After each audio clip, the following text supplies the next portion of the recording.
Hello दोस्तों, good morning, good evening, good night to all of you. और आज जो है, आज हम क्या डिस्कशन करने वाले हैं, ऑफ कोर्स आपको स्क्रीन पे दिख ही रहा होगा। हम लोग स्टोर लेजर पढ़ेंगे। ये चीज सीए फाउंडेशन में इन्वेंट्री वैल्यूएशन के नाम से जानी जाती थी। अब आपने इन्वेंट्री वैल्यूएशन जैसे ही सुना होगा, आपने बोला सर ये आप क्यों पढ़ा रहे हो, तो बड़ा बेसिक, बहुत ही आसान सा टॉपिक है। बट फिर भी हम एक बार इसको रिवाइज कर लेते हैं, क्योंकि अगर ये मटेरियल कॉस्टिंग के दूसरे कॉन्सेप्ट के साथ ऐड होके एग्जाम में आ गया तो आप थोड़े से कंफ्यूज हो जाओगे। और इसीलिए मैं इसको करवा रहा हूं, ताकि अगर सिंपल क्वेश्चन आ जाए तब तो आप वैसे भी कर लेते, लेकिन अच्छा क्वेश्चन भी आ जाए तो भी आप इजीली इस स्टोर लेजर कॉन्सेप्ट को समझ पाओ। इसीलिए इस चैप्टर को जो है, इस पर्टिकुलर टॉपिक को जो है हम लोग डिस्कस करने वाले हैं। अब ये टॉपिक जो है, इसमें आप लोगों को अगर पता हो तो तीन मेथड से स्टॉक का वैल्यूएशन होता है। आप बताओ कौन कौन सी तीन मेथड है, जल्दी बताइए कौन कौन सी तीन मेथड है। यस, तीन मेथड कौन कौन सी है?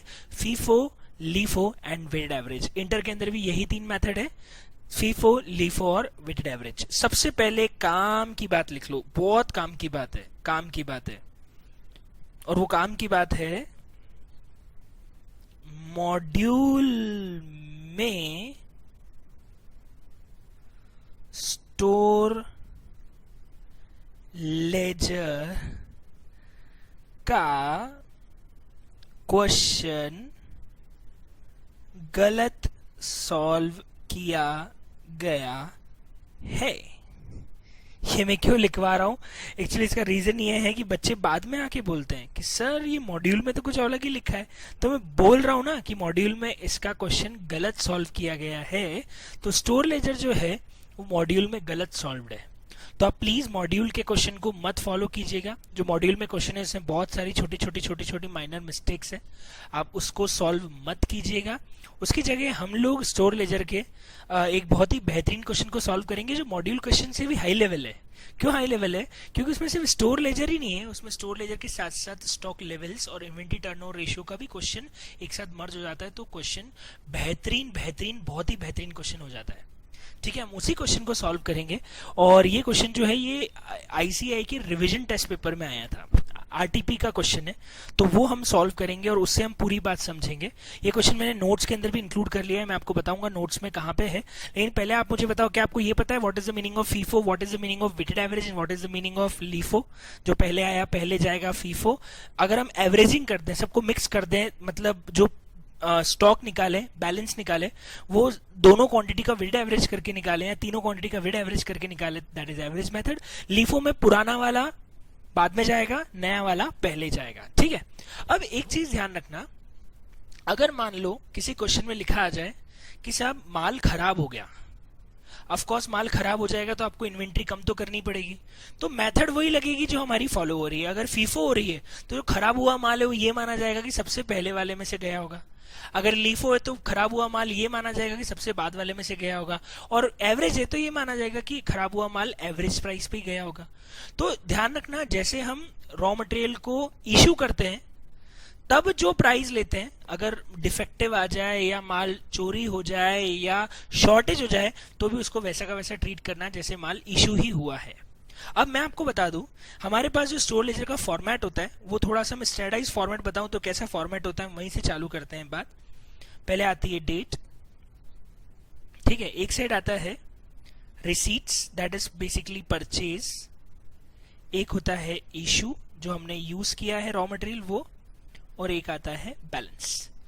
चार कॉलम है, लेकिन चार कॉलम के बाद भी मैं आपको बता दूं, जो रिसीट कॉलम होता है उसके अंदर भी दो तीन इन्फॉर्मेशन और होती है। जैसे रिसीट कॉलम में एक अमाउंट आता है, एक नाम आता है जीआरएन नंबर, उसके बाद आती है क्वांटिटी, रेट और वैल्यू। सेम इशू कॉलम की बात करें तो इशू कॉलम में आता है एमआरएन नंबर, फिर आती है क्वांटिटी, रेट और वैल्यू। और सेम बैलेंस के अंदर भी तीन चीजें आ जाती है, क्वांटिटी, रेट और वैल्यू। इस तरीके से फॉर्मेट बनता है। क्वांटिटी इंटू रेट करेंगे तो बाय डिफॉल्ट हम वैल्यू पे पहुंच जाएंगे, क्वांटिटी इंटू रेट से हम वैल्यू पे पहुंच जाएंगे, और क्वांटिटी इंटू रेट से हम वैल्यू पे पहुंच जाएंगे। तो ये तो देखो सिंपल फॉर्मेट है, पर आपको इसमें से एक चीज थोड़ी सी कंफ्यूज कर रही होगी, और वो है सर ये जीआरएन क्या है, what is the exact meaning of GRN? तो मैं आपको बता दूं, जीआरएन का फुल फॉर्म है goods received note. Goods received note का मतलब है गुड्स की डिलीवरी जब हमारे यहाँ हो जाती है तो हमारे यहाँ एक डॉक्यूमेंट इशू होता है कि साहब माल आ गया है। जैसे हम बोलते हैं ना, एक आदमी जैसे जैसे ही ट्रक आता है तो आदमी चलाता है माल आ गया, तो इसको फॉर्मली अगर हम डॉक्यूमेंट में बोले तो हम क्या बोलेंगे? जीआरएन। जीआरएन मतलब गुड्स रिसीव हो गया, that is called GRN. MRN मतलब स्टोर डिपार्टमेंट ने रॉ मटेरियल प्रोडक्शन को इशू कर दिया for the purpose of consumption, मतलब रॉ मटेरियल कंज्यूम हो जाता है, रॉ मटेरियल जब इशू हो जाता है तो उसको हम बोलते हैं एमआरएन। एमआरएन मतलब माल स्टॉक में था, स्टोर में पड़ा था, अब वो प्रोडक्शन में यूज हो रहा है। मशीन डिपार्टमेंट वाला या लेबर डिपार्टमेंट वाला या प्रोडक्शन डिपार्टमेंट वाला माल को ले गया यूज करने के लिए, तो एमआरएन इशू हो जाता है, that is called material requisition note. Material बुलाया गया है, बुलाया जा रहा है मटेरियल को कि मटेरियल चाहिए, मटेरियल चाहिए, तो क्या लगेगा? एमआरएन। माल आ गया तो क्या होगा? जीआरएन। आया समझ में? तो GRN is basically goods receive note and MRN is called material requisition note. Mall issue होता है तो एमआरएन, माल आता है तो GRN. And you know what is the meaning of purchase order? जब हम माल ऑर्डर करते हैं तो उसके लिए हम क्या इशू करते हैं? Purchase order. तो 3 नाम याद रखना, PO that is purchase order, जो कि माल खरीदते समय, ऑर्डर करते समय लगता है। जीआरएन मतलब माल डिलीवर हो गया, और एमआरएन माल प्रोडक्शन डिपार्टमेंट को इशू कर दिया गया। ये चीजें आप ध्यान रखना। जीआरएन से स्टोर लेजर बनता है, आने वाला साइड, और एमआरएन दिखाता है जाने वाला साइड। जीआरएन मतलब माल आया, एमआरएन मतलब माल स्टोर से गया, अब कहां चला गया? प्रोडक्शन में यूज हो गया, रॉ मटेरियल कंज्यूम हो गया। तो बाय डिफॉल्ट एमआरएन और जीआरएन का एडजस्टमेंट कर दे, जीआरएन और एमआरएन का एडजस्टमेंट कर दे, तो आपके पास स्टॉक बच जाता है कि साहब हमारे पास कितना माल अभी भी स्टोर के अंदर पड़ा हुआ है। आई बात समझ में?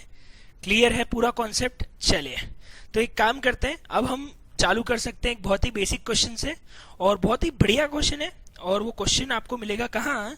हमारे नोट्स के अंदर। अगर आपके पास में नोट्स है तो बहुत बढ़िया, नहीं है तो स्क्रीन पे आपको पूरा क्वेश्चन में वैसे भी दिखा रहा हूं। और मैं आपको बता दूं, आई थिंक ये मई 20 या नवंबर 19 की आरटीपी में क्वेश्चन है, क्वेश्चन 36। मई 20 और नवंबर 19 दोनों में से एक है RTP. I am not sure about the year of RTP, but yeah it is from revision test paper of ICAI. बहुत ही बेहतरीन क्वेश्चन है और बहुत ही मजेदार क्वेश्चन है। इस क्वेश्चन को उन्होंने एवरेज मेथड से सॉल्व करने का बोला है।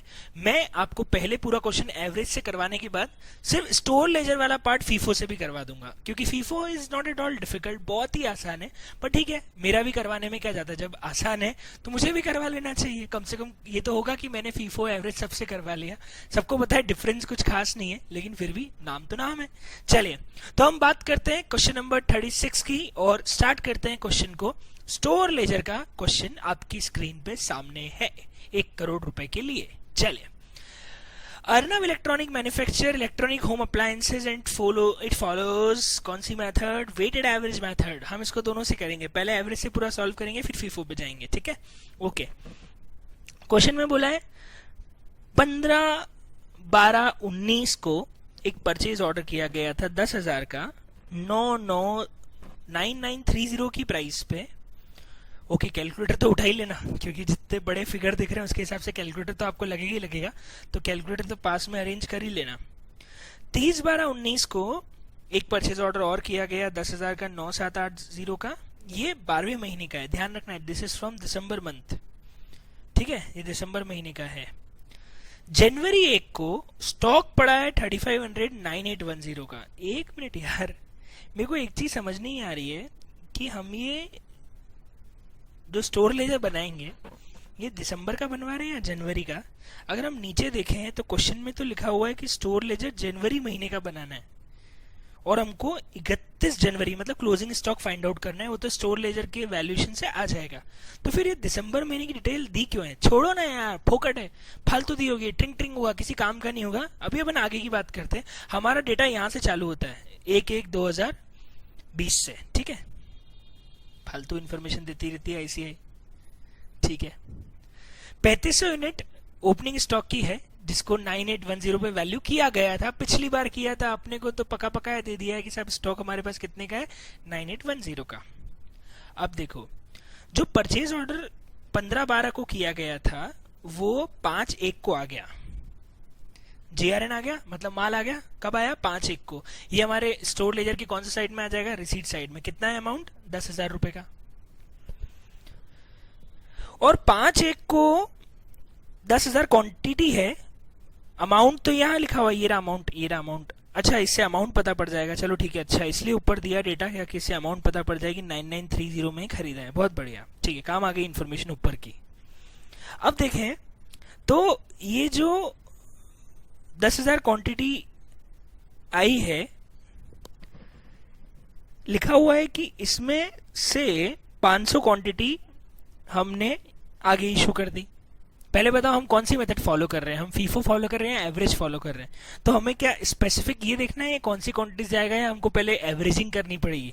ऑफकोर्स हम 500 क्वांटिटी जो है वो 9810 वाला ले या 9930 वाला ले, अभी डिसाइड मत करो, हमें तो एवरेज क्वांटिटी पे ही, इसका एवरेज प्राइस पे ही हमको इसको इशू करना रहेगा, वो हम कर देंगे।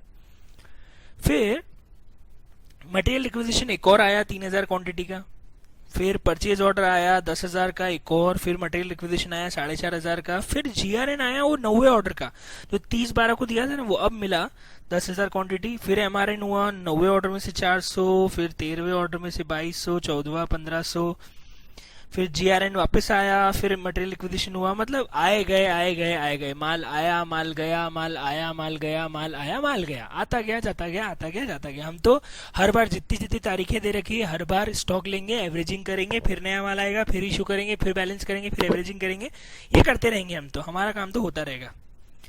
नीचे लिखा हुआ है जीआरएन मतलब गुड्स रिसीव्ड नोट, एमआरएन मतलब मटेरियल। एक मिनट एक मिनट एक मिनट एक मिनट एक मिनट एक मिनट एक मिनट एक मिनट एक मिनट एक मिनट एक मिनट, यहाँ पे यहाँ एमआरएन, ओके, एक्चुअली एमआरएन दो होते हैं, एक होता है मटेरियल रिक्विजिशन नोट और एक होता है मटेरियल रिटर्न नोट। तो जहां उन्होंने स्टार लगा रखा है वो मटेरियल रिक्विजिशन नहीं, वो मटेरियल रिटर्न है। Sorry, that was my fault. I was thinking कि इन्होंने अगेंस्ट परचेज ऑर्डर बोला है तो रिक्विजिशन ही होगा, नहीं, वो रिक्विजिशन नहीं है, वो रिटर्न है। तो रिटर्न तो ऑफकोर्स जितने पे आया है उसमें से रिटर्न होगा, अदरवाइज आपकी परचेज ही गलत हो जाएगी। जब आपने खरीदा ही उसको उस भाव पे, तो रिटर्न तो उसी भाव पे करना पड़ेगा। आप ये मत कर देना कि रिटर्न जो है वो एवरेजिंग करके कर दो, रिटर्न तो उसी भाव पे होगा ना जिस भाव पे वो आया है। तो रिटर्न जो है वो हम यहाँ से उसी भाव पे कर देंगे जिस भाव पे आया है। दो जगह रिटर्न है, एमआरएन का मतलब यहाँ पे रिटर्न नोट है, जबकि एमआरएन का मतलब मटेरियल रिक्विजिशन नोट भी होता है। पर उन्होंने कंफ्यूजन नहीं हो इसलिए क्या किया है, रिटर्न नोट के साथ तो एमआरएन डाल दिया है और मटेरियल रिक्विजिशन नोट पूरा पूरा लिख दिया, material requisition material requisition material requisition. होता दोनों ही एमआरएन है, रिटर्न भी और रिक्विजिशन भी, ठीक है, समझ में आ गया, बढ़िया, कोई दिक्कत नहीं है। नीचे लिखा हुआ है एक तो रीऑर्डर लेवल फाइंड आउट करना है, मैक्सिमम लेवल फाइंड आउट करना है, मिनिमम लेवल फाइंड आउट करना है, ठीक है, तो कर ही लेंगे। स्टोर लेजर बनाना है, ये भी हम बना लेंगे। स्टॉक की वैल्यू फाइंड आउट करनी, वो तो आ ही जाएगी। वैल्यू ऑफ कंपोनेंट यूज निकालना है, कितने कंपोनेंट कंज्यूम हुए निकालना है। आप मुझे बताओ कंजम्पशन कैसे आ सकता है, क्या स्टोर लेजर से आप ये फाइंड आउट कर सकते हो कितना कंज्यूम किया? यस, इशू कॉलम से। जो इशू कॉलम है वो दिखा देगा कि हमने कितना रॉ मटेरियल उसमें से कंज्यूम किया है, वो इजीली इशू कॉलम से निकाला जा सकता है। पर एक चीज ध्यान रखना है, वो जो रिटर्न वाला अमाउंट है ना वो हटाना पड़ेगा, क्योंकि रिटर्न वाले अमाउंट को आप जोड़ मत देना, वो तो वापस रिटर्न हुआ माल है, वो इशू हुआ माल नहीं है। तो वो हम कैलकुलेशन कर लेंगे, बहुत ईजी है, not at all difficult. Finally एक और चीज निकालनी है इसमें, आईटीआर, इन्वेंट्री टर्नओवर रेशियो भी हमको फाइंड आउट करना है। तो नॉट एट ऑल डिफिकल्ट। हम इस क्वेश्चन का क्या करें, सबसे पहले रीऑर्डर लेवल निकालें, मैक्सिमम मिनिमम लेवल है कि पहले स्टोर लेजर निकालें? मेरे हिसाब से तो पहले अपने को स्टोर लेजर बना लेना चाहिए। कारण ये है कि जो चीज हम पढ़ रहे हैं सबसे पहले वो करेंगे ना, फिर बाद में पढ़ा हुआ वापस रिवाइज करेंगे। तो पहले अपन एक काम करते हैं, स्टोर लेजर बना लेते हैं, फिर हम जो पढ़ रखा है उसको अप्लाई करके आगे का पार्ट कर लेंगे। पहले हम इसमें स्टोर लेजर तैयार कर लेते हैं। देखिए, अब मुझे थोड़ी सी लाइन की कलाकारी करनी पड़ेगी ना। यस, हम थोड़ी सी लाइनें खींच लेते हैं अच्छी अच्छी सी। एक हो जाएगा डेट का कॉलम, एक आ जाएगा पूरा इशू कॉलम जिसमें हम सब चीजें डाल देंगे,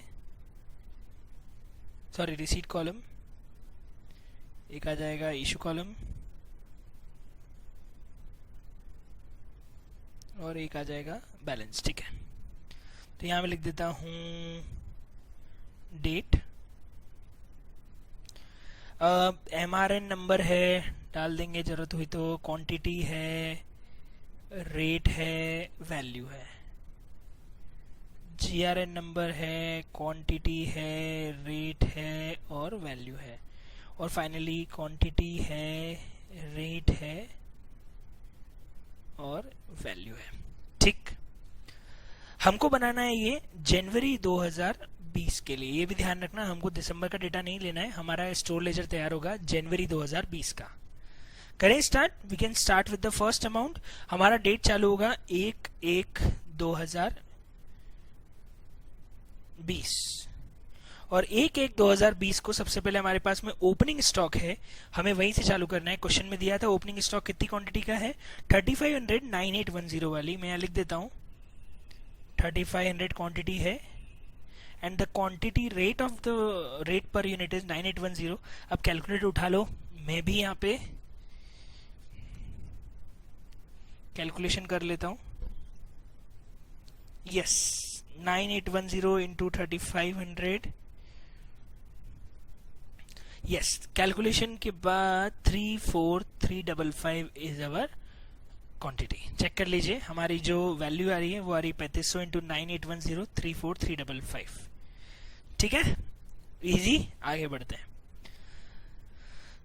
दूसरा हमारे पास ट्रांजैक्शन है, सबसे पहले GRN। मैंने एक काम, अरे यार मैंने उल्टा कर दिया, सॉरी, इधर MRN आएगा, आपको काटना पड़ेगा मेरी कारण पर, मैंने गलती कर दी, बोला सही था पर लिख दी गलत दिया। इधर आएगा GRN और इधर आएगा MRN। आपने सोचा होगा सर क्या कर रहे हैं उस टाइम, पर आप बोल नहीं पाए होंगे, पर मैं समझ गया, मैंने यहाँ गलती कर दी। रिसीट को साइड में आएगा GRN और इशू साइड में आएगा MRN, that was my mistake, sorry for it. चलिए चालू करते हैं। और सबसे पहले हमारे पास में GRN है 5/1 का, 5 तारीख से डालना चालू करते हैं। 5/1/2020 को हमारे पास में क्वांटिटी आई है, एक बार देख लें कितनी क्वांटिटी आई है, 10,000 क्वांटिटी आई है। और ये परचेज ऑर्डर 008 की, 008 का प्राइस था 9930, तो यहाँ लिख देता हूँ मैं 10,000 क्वांटिटी। GRN नंबर है 008, GRN नंबर है 008, क्वांटिटी है 10,000 into 9930, so the value is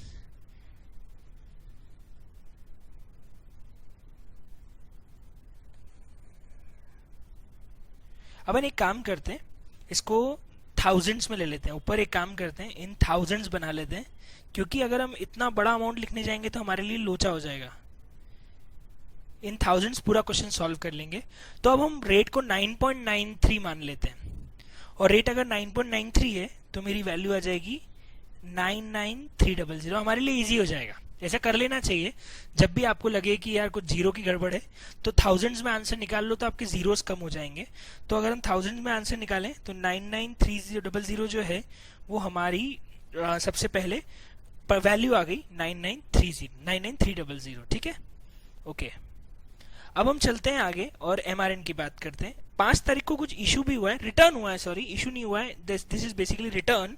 तो रिटर्न तो जिस प्राइस पे आया उसी पे होगा, वहां पे एवरेजिंग करने की जरूरत नहीं है। MRN नंबर है 003 MRN पे कितनी क्वांटिटी रिटर्न हो जाती है, 500 इंटू 9.930, मैं पॉइंट में ले रहा हूं, तो 500 क्वांटिटी 9.930 वाली है, इसकी वैल्यू आ जाएगी 4965। 4965 इज द वैल्यू। ठीक है, अब मेरे पास में क्वांटिटी बचेगी 2। 3500 क्वांटिटी तो है 9810 वाली, और 9500 क्वांटिटी 9 पॉइंट लगा देता हूं मैं, यहाँ पे पॉइंट हो जाएगा, तो ये वैल्यू 34355 आ जाएगी। सही है, वो मैंने 34355 सही लिखा था, मैंने पॉइंट्स में कैलकुलेट किया था। इन थाउजेंड्स लेंगे तो वैल्यू आ जाएगी 34355। और यहाँ पे अब हमारे पास में टोटल क्वांटिटी आ जाती है 3501 है, जो कि है 9810 वाली, लिखना मत, और 9500 क्वांटिटी एक है जो आ जाती है 9.930 वाली। अब हम इसको ऐसे नहीं लिख सकते, क्योंकि अगर हमने इसको सेपरेट रख दिया तब तो ये फीफो या लीफो हो जाएगी, और हम पहले 3500 और बाद में 9500 क्वांटिटी इशू करना चालू कर देंगे। लीफो हुआ तो पहले 9500 फिर 3500 इशू करना चालू कर देंगे, पर हमको ऐसा नहीं करना है। हमको एवरेजिंग करनी है, तो बेसिकली हमको इन दोनों को मिक्स करना पड़ेगा, और मिक्स करने के लिए आपको इसका वेट एवरेज निकालना पड़ेगा। कुछ नहीं करना है, इनको मल्टीप्लाई करो, मल्टीप्लाई करके टोटल करके 13,000 क्वांटिटी से डिवाइड कर दो और बता दो मेरी एवरेज प्राइस कितनी आ रही है। क्या करना है, मल्टीप्लाई किया, मल्टीप्लाई करके जोड़ा और जोड़ के 13,000 क्वांटिटी से डिवाइड कर लिया, तो मेरी एवरेज प्राइस आ जाएगी। वो आप मुझे कैलकुलेटर पे करके बता दीजिए और बताइए मेरी एवरेज प्राइस क्या आ रही है। अगेन 1000 में जाना है, वो पॉइंट्स हैं। बताइए क्या आ रही है एवरेज प्राइस, कैलकुलेटर पे करिए फटाफट और मुझे बताइए इसकी एवरेज प्राइस क्या आएगी। निकालिए क्या आ रही है। एक मिनट पहले मैं इसको हटा ही देता हूं।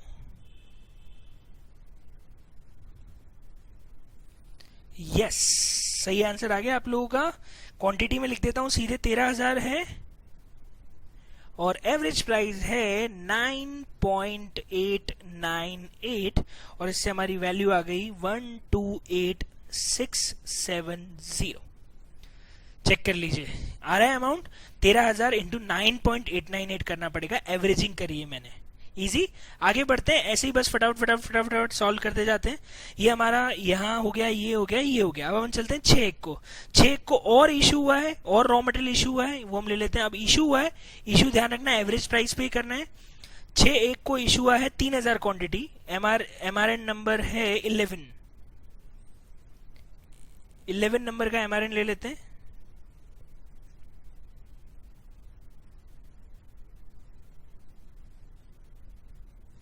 और 11 नंबर के एमआरएन से कितनी क्वांटिटी है, 3,000 क्वांटिटी इशू होगी।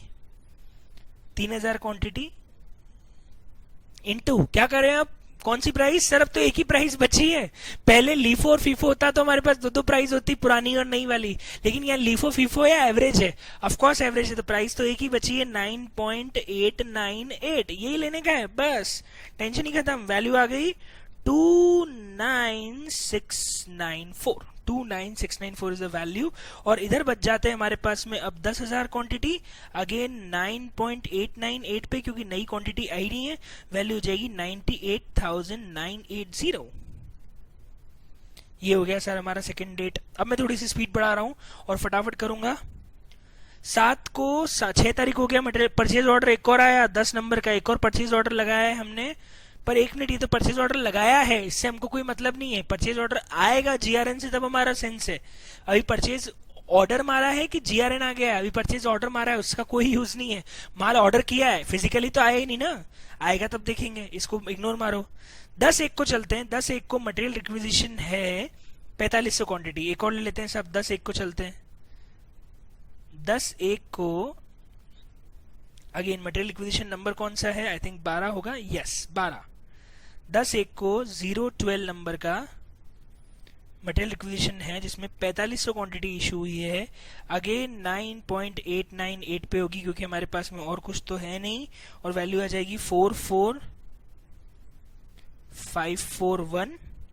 अब हमारे पास 10,000 में से 4,500 चली गई, कितनी बच गई, अगेन 5,500 इंटू 9.898 और 5500 इंटू 9.898 करेंगे तो आ जाएगा 54439।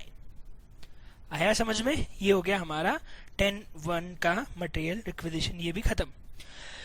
12/1 को नया ऑर्डर आया है 9 नंबर का। 9 नंबर का ऑर्डर कहाँ था, ये रहा साहब, मतलब प्राइस 9780 लेनी है। कितनी क्वांटिटी आई है, 10,000 ले लेते हैं साहब। 12/1/20 को ऑर्डर नंबर 009 में हमारे पास फिर 10,000 क्वांटिटी आई है and the price this time is 9.780। तो इसकी वैल्यू आ जाएगी 97,800।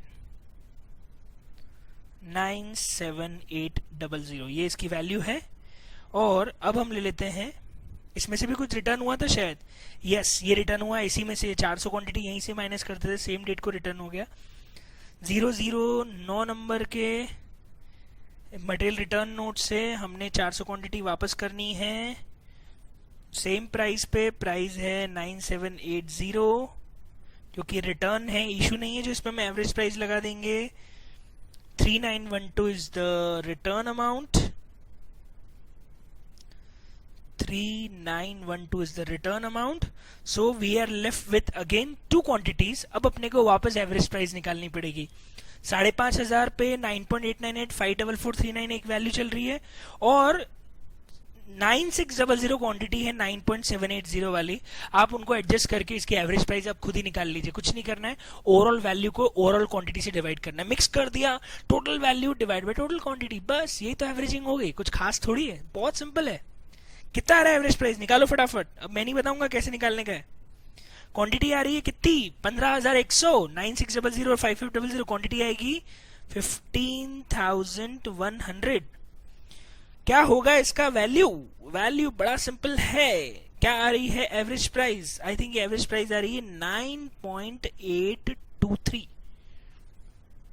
देखो यही आ रही क्या, एवरेज प्राइस आएगी 9.823 और इससे हम वैल्यू निकालेंगे तो आ जाएगा 148327. 148327 हो गया.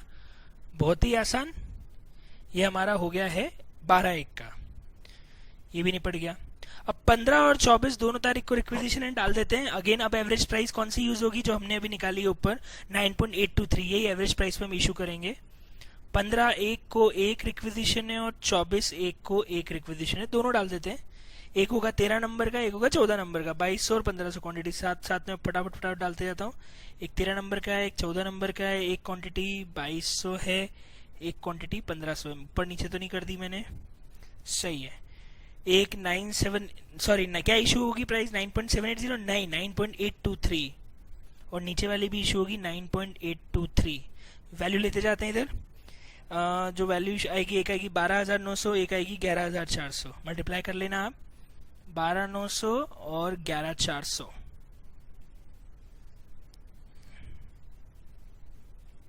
ठीक. और अब हमारे पास ये एडजस्टमेंट होने के बाद दोनों दिन की वैल्यू बच जाएगी. मैं फाइनली दोनों का लास्ट में एक ही साथ निकाल रहा हूँ, वैसे 2 दिन का आएगा. हाँ, पहले 2200 जाने के बाद यहाँ बचेगी 12,900 इंटू 9.823 का स्टॉक और इधर फिर वापस 1500 जाने के बाद बचेगा 11,400 इंटू 9.823 का स्टॉक. देखो साहब, आया समझ में? बिल्कुल आना चाहिए. नहीं समझने का है क्या उसमें, बिल्कुल समझ में आना चाहिए. ठीक है. अब यहाँ हम आगे बढ़ते हैं और देखते हैं कि इसकी वैल्यू लिख दूं क्या. 11,400 इंटू 9.823 आ रहा है 111,982. 111,982 ये हमारी वैल्यू भी आ गई. ठीक. ये 24/1 भी हो गया साहब हमारा. अब अपन चलते हैं आगे. यहाँ तक का निपट गया. 25/1 को एक और स्टॉक आया, पर कौन से दिन का, 10वें ऑर्डर का. 10वां ऑर्डर कब मारा था, ये वाली क्वांटिटी वाला स्टॉक अब आया 10,009,750 वाला. ले लेते हैं साहब. 25 तारीख को आया है. 25/1/2020 को आया है 10वें GRN पे 10,000 क्वांटिटी. 10 GRN है 10th, 10,000 क्वांटिटी है into what is the value. Value is 9.750. तो हमारी आ जाएगी वैल्यू 97500, 97,500. अब क्या इस दिन कुछ रिटर्न है? नहीं है साहब, इसमें से कुछ रिटर्न नहीं हुआ. मतलब अपने को इसकी एवरेजिंग निकालनी पड़ेगी. अगेन एवरेज प्राइस निकालना पड़ेगा. 2 स्टॉक पड़े हैं, 11,400 वाला और एक 10,000 और आ गया. मतलब टोटल क्वांटिटी तो हमारी आ जाएगी 11,400 और 10,000 21,400. 21,400 तो हमारी टोटल क्वांटिटी आएगी. पर एवरेज प्राइस आपको निकालना पड़ेगा. जल्दी निकालो इसका एवरेज प्राइस. टोटल दोनों की वैल्यू को ऐड करके टोटल क्वांटिटी से डिवाइड करो. एवरेज प्राइस आएगा 9.789. देख लीजिएगा आप, एवरेज वैल्यू यही आएगी. पॉज कर दो और कैलकुलेट करो. 209,482 is the value. 209,482 is the value. Very nice. अब हम 25/1 को ये करने के बाद अब चलते हैं आगे 28/1 को. और 28/1 को 15 MRN से 4,000 और 16 MRN से 3,200. ठीक है साहब, दोनों ले लेते हैं. 28 और 31 2 तारीखें. MRN नंबर एक तो 15 है और एक MRN नंबर 16 है. एक MRN 15 से क्वांटिटी है 4,000 और 3,200. 4,000 क्वांटिटी 9.789 वाली और 3,000 क्वांटिटी भी है, 3,200 क्वांटिटी है 9.789 वाली. आप इसकी वैल्यू निकाल लो कितनी आ रही है. 39,156 39156 और इसकी वैल्यू आ रही है 31325 और फाइनली लास्ट में बता रहा हूँ टोटल करने के बाद 14200 क्वांटिटी हमारे पास बचेगी और वैल्यू रहेगी 9.789। टोटल आ जाएगा 139001। ये 1 क्यों आ गया? हो सकता है एवरेजिंग के कारण आ गया हो, पर यही सही है। 139001 इज द करेक्ट आंसर और ये हमारा स्टॉक निकल गया। This is our final closing stock. ये हमारा क्लोजिंग स्टॉक की वैल्यू है। 139001 इज द क्लोजिंग स्टॉक। क्या ये समझ में आया? ये देख लीजिए, आपके सामने पूरा का पूरा सॉल्यूशन है जिसमें पूरा स्टोर लेजर हमने बनाया प्रॉपर फॉर्मेट के साथ। और दिख तो कुछ भी नहीं रहा होगा आपको, इतना मैंने मिनिमाइज कर दिया है। आई होप आप लोगों ने नोट किया होगा। अदरवाइज आपको सॉल्यूशन भी मिल जाएगा। मैं जो सॉल्यूशन रेफर करके आपको सॉल्व करवा रहा था कैलकुलेटर की बजाय, वो आरटीपी से ही सॉल्यूशन लिया था ताकि फॉर्मेटिंग भी हम वैसे ही रखें और कैलकुलेशन भी हम वैसे ही रखें। ठीक है, तो ये तो हमारा स्टोर लेजर हो गया। अब अगर यही सिचुएशन फीफो से होती, 1 मिनट के लिए मान लें फीफो से होती, तो क्या होता? सिंपल रहता, हम स्टॉक को मर्ज नहीं करते और स्टॉक को अलग अलग रखते और जो पहले वाला था वो पहले जाता, जो बाद वाला था वो बाद में जाता। पहले बताओ आपने ये नोट कर लिया है क्या? क्योंकि मैं इसको इरेज करके अब फाइनली सिर्फ कुछ रब करूंगा। जैसे परचेज वाला साइड तो बिल्कुल भी रब नहीं करूंगा, वो तो ऐसा कैसा रखने वाला हूँ। ओपनिंग स्टॉक भी ऐसा कैसा रखने वाला हूँ। मैं सिर्फ इधर क्वांटिटी वाला साइड भी ऐसा कैसा रखूंगा। सिर्फ मैं कुछ चीजें रब करने वाला हूँ और फीफो से हो जाएगा सॉल्व। उसके लिए मेरे को कैलकुलेशन करना पड़ेगा क्योंकि आईसीआई ने सॉल्यूशन फीफो से नहीं दिया है, तो मुझे कैलकुलेटर पे चलाना पड़ेगा। चला लेंगे, कर लेता हूं मैं ताकि आपको फॉर्मेटिंग समझ में आ जाए। पर पहले बताओ ये नोट हो गया है? और नहीं हुआ है तो पॉज करो वीडियो, फटाफट कंप्लीट करो, रिवाइंड करो, कुछ देखना हो तो फटाफट खत्म करो। और अब हम इसको फीफो से करेंगे। ठीक है, मैं कुछ चीजें इरेज कर रहा हूं इसमें से। जैसे सबसे पहले क्वांटिटी तो यही रहेगी, लेकिन यहाँ ये इरेज करते जाते हैं हम, ये चेंज हो जाएगा। 1 मिनट यार, रुको रुको रुको रुको रुको रुको। हाँ, हमको ना एक चीज और निकालनी थी, पहले हम वो निकाल लेते, नहीं तो मेरा सॉल्यूशन इरेज हो गया तो मेरे को बाद में बहुत दुख होगा। क्वेश्चन में अगर आप पढ़ेंगे ना तो क्वेश्चन में एक जगह बोला था वैल्यू ऑफ कंपोनेंट यूज्ड। ये देखो, ये निकालना है अपने को जनवरी मंथ का। मतलब वैल्यू ऑफ कंपोनेंट यूज मतलब रॉ मटेरियल कंज्यूम निकालना है जनवरी मंथ का। वो निकालने के बाद हम फीफो पे जाएंगे, क्योंकि हम सॉल्यूशन रब कर देंगे तो हमारे लिए दिक्कत हो जाएगा कैलकुलेट करना। हमें वैल्यू ऑफ कंपोनेंट यूज निकालना है जनवरी मंथ का, कितना रॉ मटेरियल यूज हुआ है जनवरी मंथ में, जो कि हम स्टोर लेजर से इजीली फाइंड आउट कर सकते हैं। कैसे? सर ये जो कॉलम है, कौन सा वाला? ये वाला कॉलम दिख रहा है आपको कॉलम? ये कॉलम इशू साइड का है, मतलब ये रॉ मटेरियल यूज होने वाला ही कॉलम है कि सब इतना रॉ मटेरियल मैंने प्रोडक्शन में दिया, इतना रॉ मटेरियल प्रोडक्शन में दिया, इतना रॉ मटेरियल प्रोडक्शन में दिया, तो वही तो यूज हुआ होगा। तो हमको इसका टोटल करना है। पर एक मिस्टेक आप कर दोगे, इसमें 2 केसेस रॉ मटेरियल रिटर्न वाले भी हैं। कौन कौन से आप देखिएगा इसको। एक तो ये वाला केस है रॉ मटेरियल रिटर्न का, और एक ये वाला केस है रॉ मटेरियल रिटर्न का। 2 MRN है, 2 मटेरियल रिटर्न नोट है। इसको आप रॉ मटेरियल कंज्यूम में ऐड मत कर देना, अदरवाइज आप बहुत बड़ी गलती कर दोगे।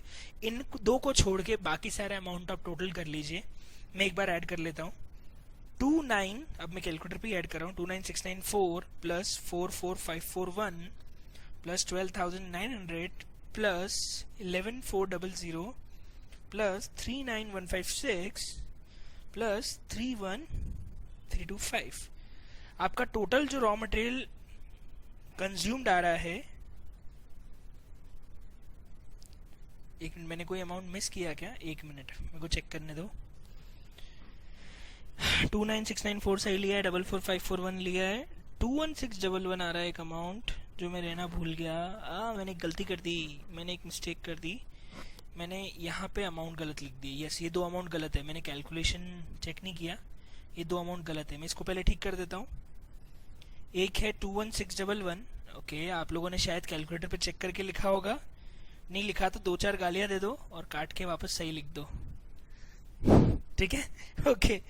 तो 21611 और 14374, मैंने एक्चुअली ये वाले कॉलम इधर लिख दिए गलती से। ये तो छापने में भी गड़बड़ हो जाती है साहब, ये तुम भी ध्यान रखना एग्जाम में।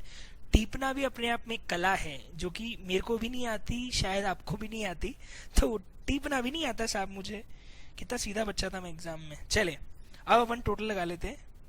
29694 plus 44541 29694 plus 44541 plus 21611 plus 14734 plus 39156 plus 31325। Yes, total amount मेरा जो रॉ मटेरियल यूज आ रहा है वो मैं यहाँ पे लिख देता हूँ, आप नीचे टोटल करके लिख दीजिएगा 181061। 181061 is the raw material consumed. ये आ रही है total cost of raw material consumed.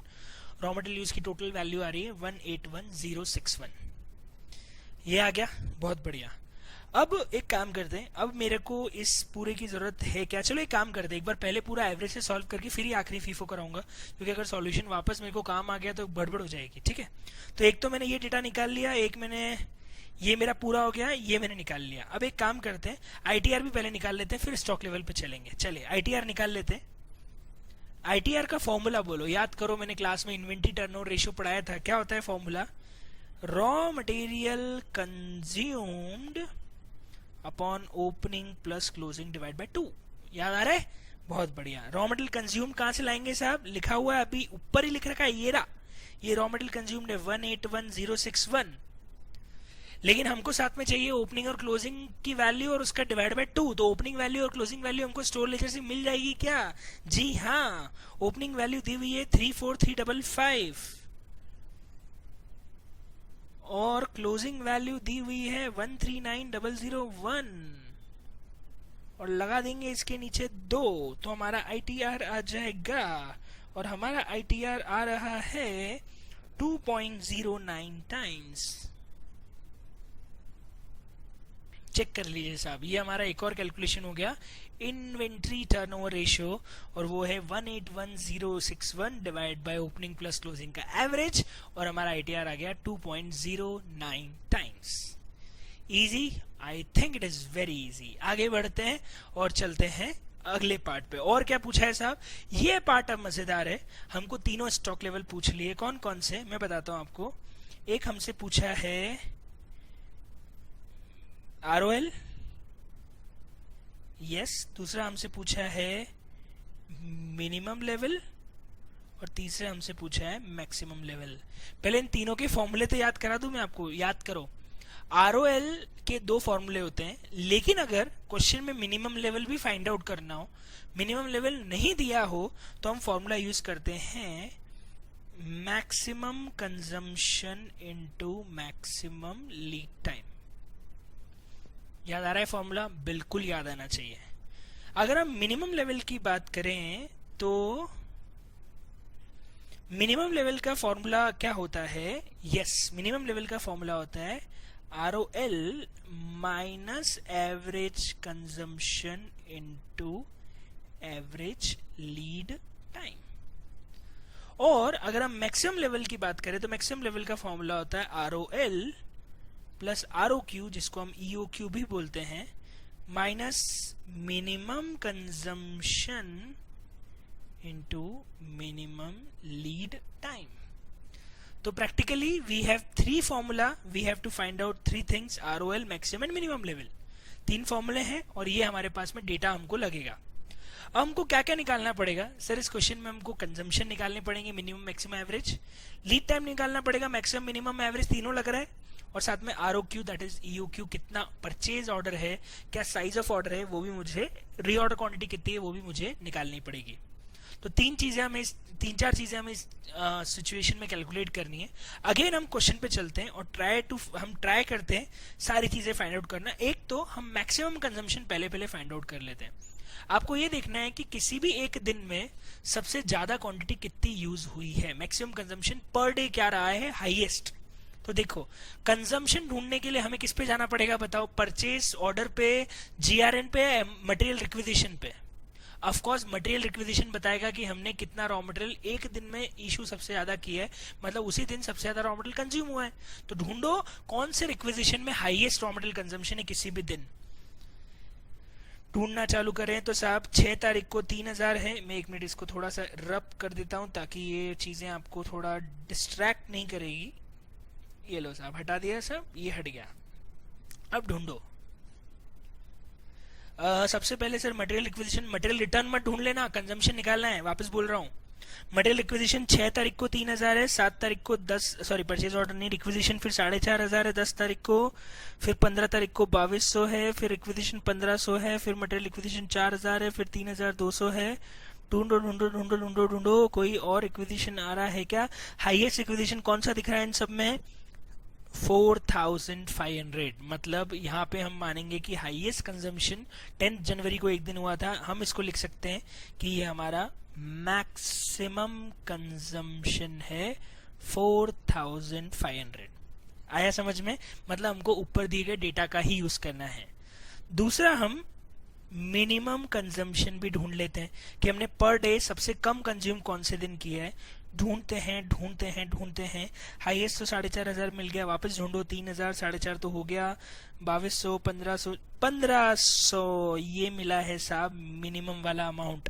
कब है? 24 तारीख को। मतलब मेरा मिनिमम कंजम्पशन पर डे कितना आ गया? 1,500 क्वांटिटी का। बहुत बढ़िया। और क्या लगेगा साहब? अब हमको निकालना है मिनिमम और मैक्सिमम लीड टाइम भी। तो हम एक काम करते हैं, मैक्सिमम लीड टाइम और minimum lead time find out करने का दिमाग लगाना चालू करते हैं। चलिए लगाइए दिमाग, कैसे फाइंड आउट करेंगे लीड टाइम? अब समझ में आया सर। उन्होंने दिसंबर महीने के परचेज ऑर्डर की डेट और वो क्यों दी थी? क्योंकि एक्चुअली वो माल दिसंबर महीने में ऑर्डर हुआ था लेकिन डिलीवरी जनवरी महीने में हुई, तो हम उन सबको ट्रैक करके सबसे कम टाइम डिलीवरी में कब लगा और सबसे ज्यादा टाइम डिलीवरी में कब लगा वो फाइंड आउट कर सकते हैं। जैसे अगर हम 15 तारीख की डिलीवरी देखें, 15/12 की, 15/12 को ऑर्डर किया था 10,000, उसकी डिलीवरी हुई है 5/1 को। मतलब अप्रोक्सीमेटली तो नहीं, हम एक्यूरेटली गिनेंगे तो मेरे हिसाब से 15, 16, 17, 18, 19, 20, 21, 22, 23, 24, 25, 26, 27, 28, 29, 30, 31, 1, 2, 3, 4, मैं तो गिनती भूल गया, और 5, 15, 16, 17, 18, 19, 20, 21, 22 दिन, 22 डेज। एक मिनट में एक बार वापस देख लेता हूँ कि मैंने कोई कैलकुलेशन की मिस्टेक तो नहीं करी है। मैंने उंगली में क्या गिना है मेरे को भी नहीं पता है। 21 डेज आ रहे हैं, एक बार वापस देख लेते हैं 21 क्यों आ रहे हैं। ओके, मैंने मिस्टेक शायद ये करी कि मैंने 15 भी गिन लिया है, उंगली में कुछ मिस्टेक है। 15 नहीं गिनना, ऑर्डर किया उसको नहीं।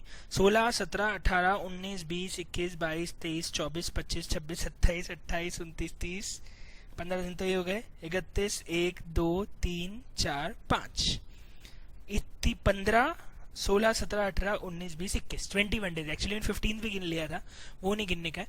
21 दिन हो रहे हैं मैक्सिमम। एक मिनट, ये मैक्सिमम कैसे? अभी तो अपन समझ लेते हैं कि साहब इसको आने में 21 दिन लगे, अभी थोड़ी पता है मैक्सिमम है। रुको रुको रुको, इसको आने में 21 दिन लगे। नवा ऑर्डर भी देख लेते हैं। नवा ऑर्डर कब चालू हुआ था? 30 को। तो चालू करते हैं 30 को, और आया कब? 12 को। तो साहब 31, 1, 2, 3, 4, 5, 6, 7, 8, 9, 10, 11, 12, 30 को ऑर्डर हुआ था और 12 को आया। वापस गिन लेते हैं। 31, 1, 2, 3, 4, 5, 6, 7, 8, 9, 10, 11, 12, मतलब इसमें लगे टोटल मिला के 13 दिन। और इसके बाद एक और ऑर्डर मारा अपन ने, कब? ये रहा 7 तारीख को। ये आया 25 को, इसका भी गिन लेते हैं अपन। 7 तारीख को ऑर्डर मारा और 25 को आया। गिनो गिनो गिनो गिनो, 8, 9, 10, 11, 12, 13, 14, 15, 16, 17, 18, 19,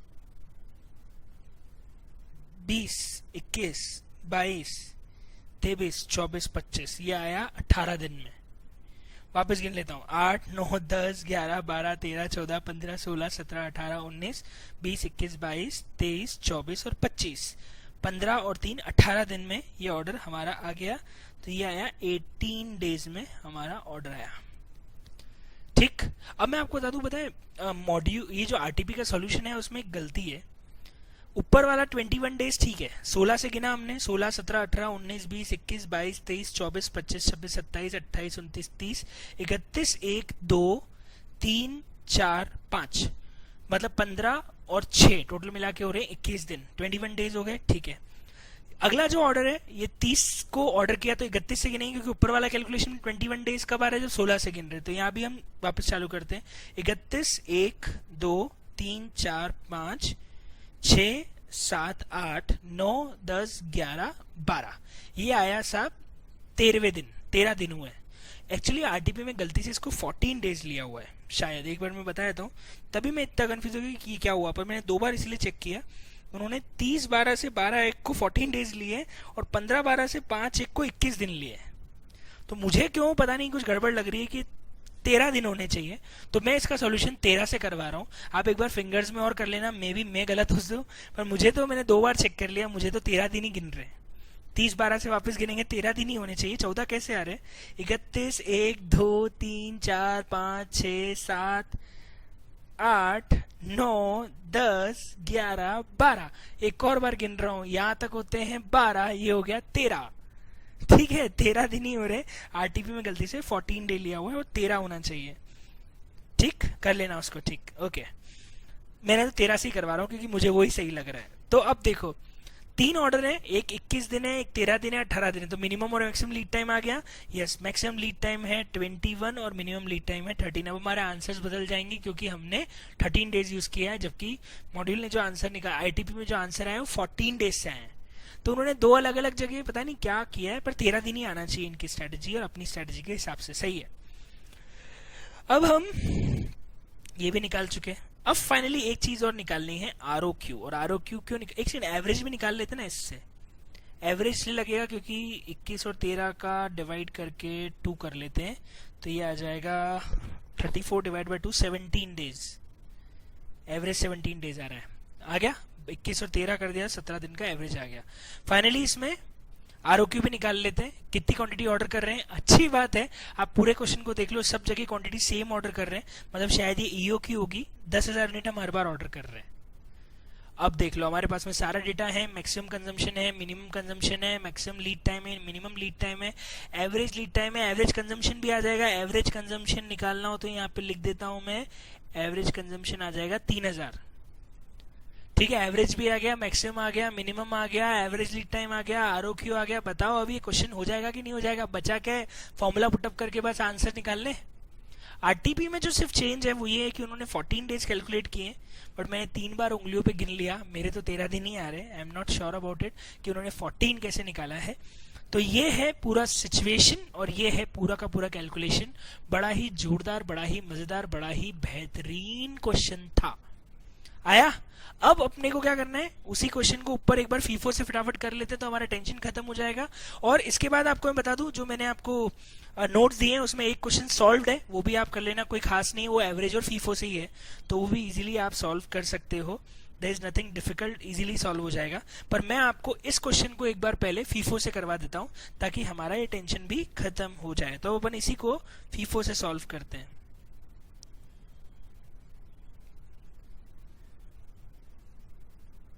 चले, फीफो से सॉल्व करें तो मुझे कुछ चीजें इरेज करनी पड़ेगी, वो मैं इरेज करते जाता हूँ। क्या क्या हटाना पड़ेगा? ये कॉलम हटाना, क्वांटिटी वाला कॉलम नहीं हटाना है मुझे सिर्फ वैल्यू वाले कॉलम्स हटाने हैं। क्वांटिटी ऐसे कैसे रहने देता हूँ मैं।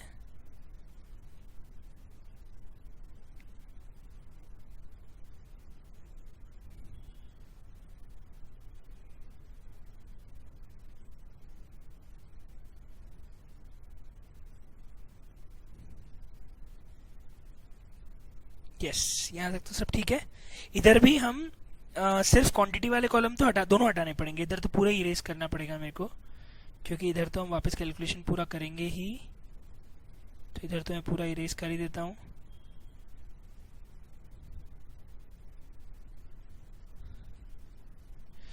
शिट, वापस करना पड़ेगा क्या?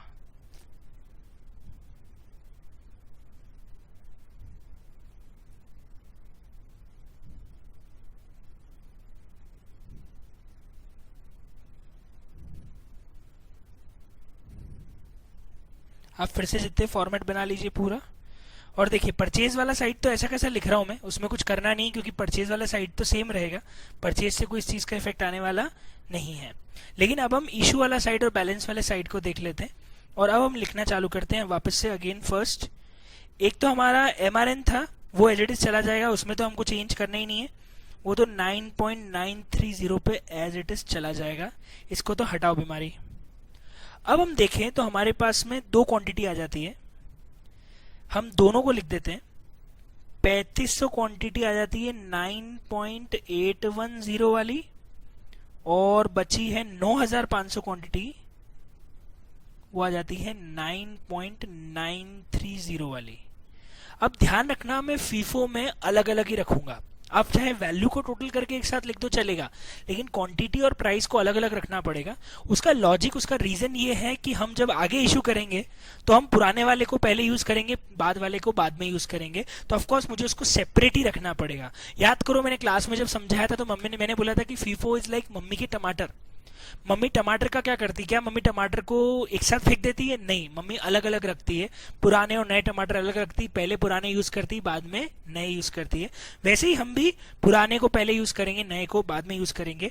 तो अब मजेदार बात है, हमारे पास सबसे पहले 3000 क्वांटिटी इशू हुई, ये 9.810 में से हो जाएगी। अब 12वें ऑर्डर में, हाँ ये तो हो गया, 3000 क्वांटिटी 9.810 पे इशू हो गई। तो अब हमारे पास कितना बैलेंस बच गया वो भी लिख देता हूं मैं। पुराना वाला पहले जाएगा, पुराना वाला मतलब इसमें से क्वांटिटी चली जाएगी, 9500 वाला ऐसा कैसा बच जाएगा।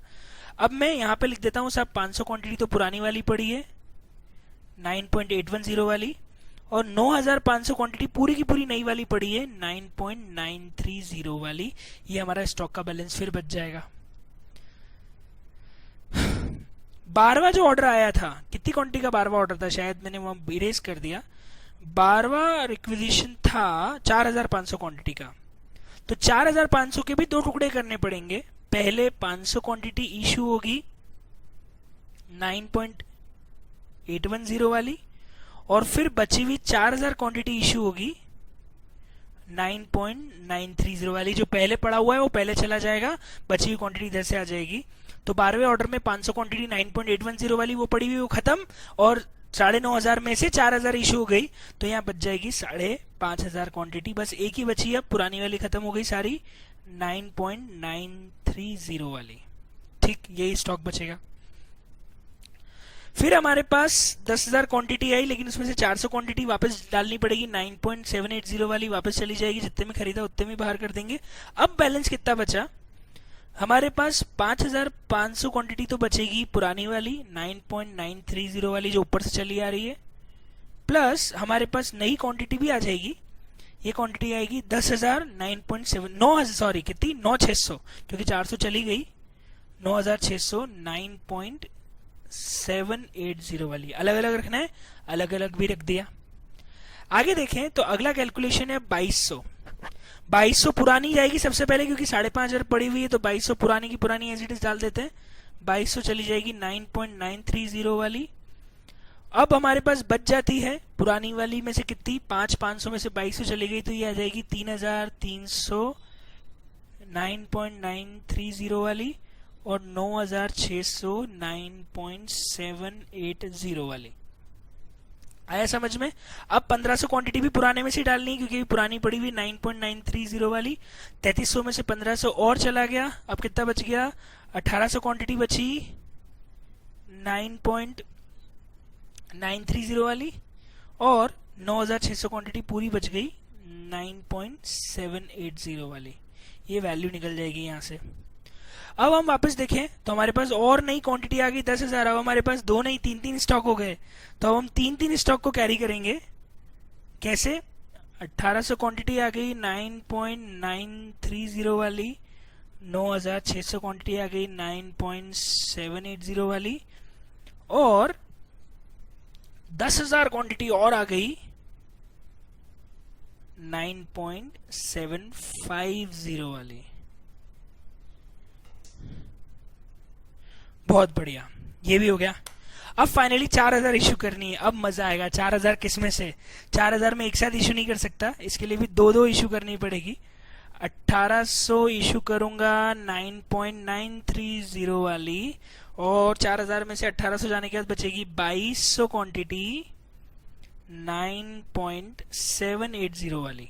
यस, अब हमारे पास बैलेंस कहां से बचेगा? ये बैलेंस यहाँ पे, ये खत्म हो गया ना, ये जा रहा है आगे। यहाँ बैलेंस बचेगा, 9600 में से 2200 चले जाएगी तो 9400, 2000 चली जाएगी 7400, 1800 तो पूरी चली गई, 7400 बचेगी 9.780 वाली, और 10000 बचेगी 9.750 वाली।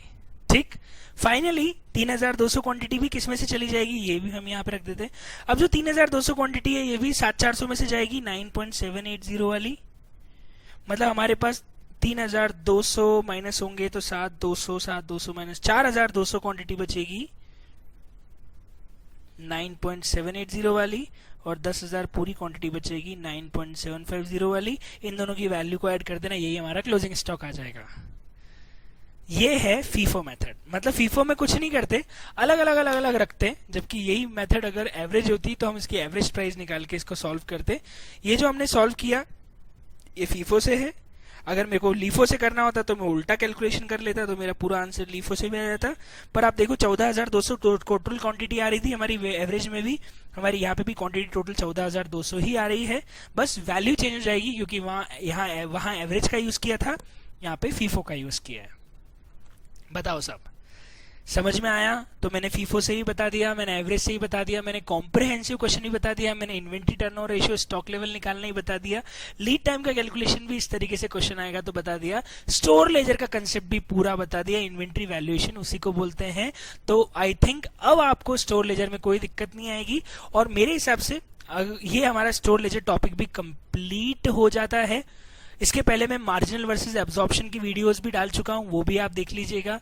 मैंने जॉब और बैच कॉस्टिंग का वीडियो भी डाला है, वो भी आप देख लीजिएगा।